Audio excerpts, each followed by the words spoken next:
Welcome class 7 in our e-learning class. Today we will continue with this chapter Understanding Media. Take out page number 77. So beforehand we have come to know about this fashion show, how it was broadcast, and on the other hand people suffering from this problem of drinking water.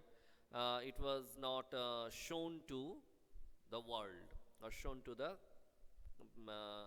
country people. Okay, as citizens of a democracy, the media has a very important role to play in our lives, because it is through the media that we hear about issues related to the working of the government. So how the government is working, we can come to know through this media only. The media informs us the procedures followed by the government regarding its work. The media decides what to focus on, and in this way it sets the agenda. The government can at times prevent the media from publishing a story, and this is called censorship. Censorship, we have come to know that if the government prevents something from being just brought to the people of the world or people of the country, that means stops the matter of this broadcasting, at that time it is known as censorship. Nowadays, media's close relationship with business often means that a balanced report is difficult to come by. So as media nowadays, it is having a close relation with the business. So definitely, it will also think about its own interest, how to draw more money instead of thinking the public interest. Okay. Given this, it is important for us to be aware the factual information that a news report provides is often not complete and can be one-sided. We therefore need to analyze the news by asking the following questions. What is the information I am learning from this report? What information is not being provided? From whose point of view is the article being written? Whose point of view is being left out, and why? So all these questions must come in our mind when we are just dealing with, or when we are reading a definite article, or we are just going through some information which is presented to us by this media. Okay, come to this one, local media.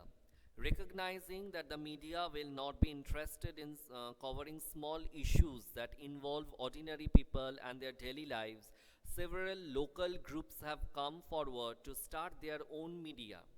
Several people use community radio to tell farmers about the prices of different crops and advise them on the use of seeds and fertilizers.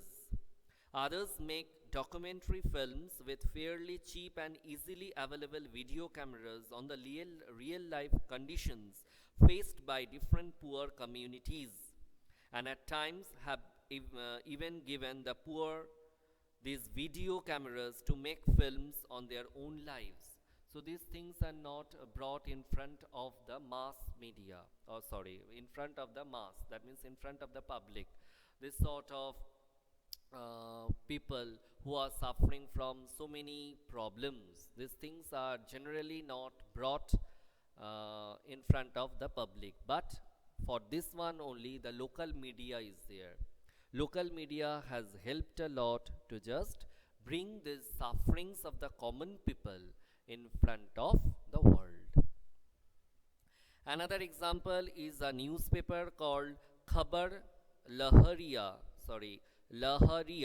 which is a fortnightly that is run by 8 Dalit women in Chitrakoot district in Uttar Pradesh. So underline this part, Khabar Lahariya, which is a fortnightly, that means once in 14 days, that is run by 8 Dalit women in Chitrakoot district in Uttar Pradesh, written in the local language Bundeli.